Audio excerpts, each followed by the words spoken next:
आइए आज जानते हैं भोजन करने और भोजन की महत्ता के बारे में।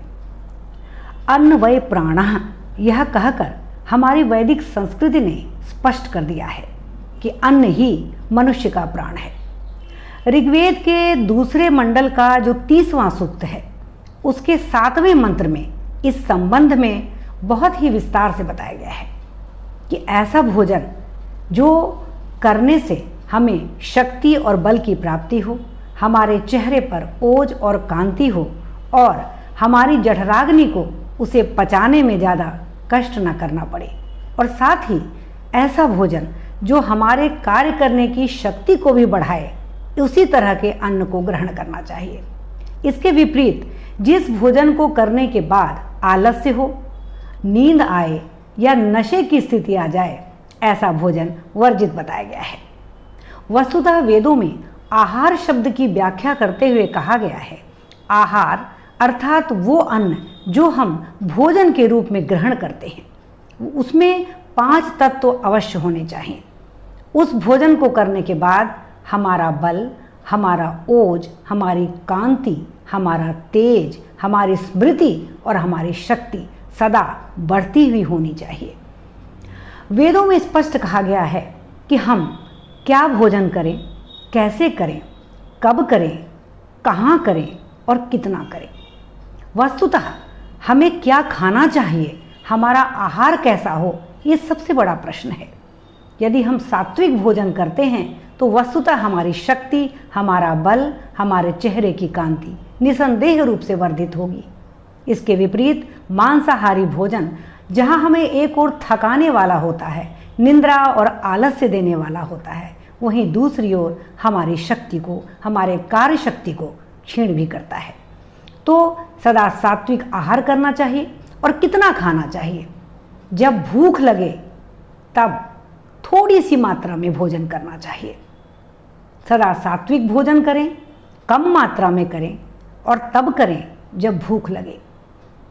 कैसा भोजन करना चाहिए? जो सात्विक हो, मांसाहारी ना हो। और कैसे करें?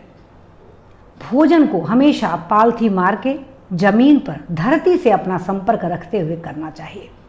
इससे जहां हम धरातल से जुड़ने का एक सुख सौभाग्य पाते हैं, वहीं दूसरी ओर हमारी ये बैठने की जो क्रिया है वो हमारे पाचन तंत्र को सुदृढ़ करती है।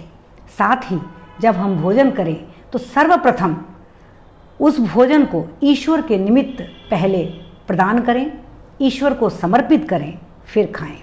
और तीसरा तत्व, कभी भी हड़बड़ी में भोजन नहीं करना चाहिए। एक एक कौर को, एक एक ग्रास को सदा चबा कर खाना चाहिए, जिससे कि हमारी जठराग्नि को ज़्यादा श्रम न करना पड़े। तो यदि हम ये 5 तत्वों को जानते हैं कि हमें भोजन कब करना चाहिए, कैसे करना चाहिए, कहाँ करना चाहिए, कितना करना चाहिए, तो स्वतः ही ये प्रश्न भी उत्तर हमारे सामने ले आता है कि क्यों करना चाहिए। भोजन करने से हमारा जो शारीरिक बल है वो बढ़ता है। तो हमारी शक्ति, हमारी ओज, हमारी कांति को बढ़ाने के लिए भोजन करना हमारे लिए अत्यंत आवश्यक है। आज के युग में आप देखते होंगे कि डाइटिंग जैसा शब्द अस्तित्व में आया है। वहाँ भोजन का तिरस्कार करके या कम मात्रा में भोजन करने के पश्चात विभिन्न प्रकार की शारीरिक व्याधियाँ आ जाती हैं। तो ऐसी व्याधियों से लड़ने के लिए आज के युवा वर्ग को निश्चित तौर पे, निश्चित मात्रा में, सही समय पर और अच्छी तरह चबाकर भोजन करना चाहिए। ऋग्वेद के दूसरे मंडल के 30वें सूक्त के इस 7वें मंत्र में कहा गया है कि हम सदा बैठकर शांति से ईश्वर का नाम लेकर सात्विक आहार ग्रहण करें और भोजन के मध्य में जलपान बिल्कुल भी ना करें।